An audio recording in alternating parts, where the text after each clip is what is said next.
Ndugu zangu wa Tanzania wenzangu, hasa vijana ambao tupo zaidi ya milioni 30 na watumiaji wakubwa wa mitandao ya kijamii, haya unayoyaona ni majibu ya maandamano.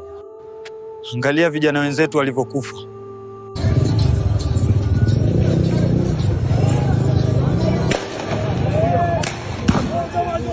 Amepiga risasi kwa kichwa.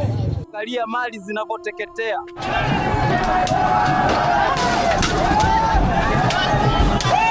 Ona miundombinu inavyoharibika. Ndugu zangu, ona moto unavyowaka kila mahali.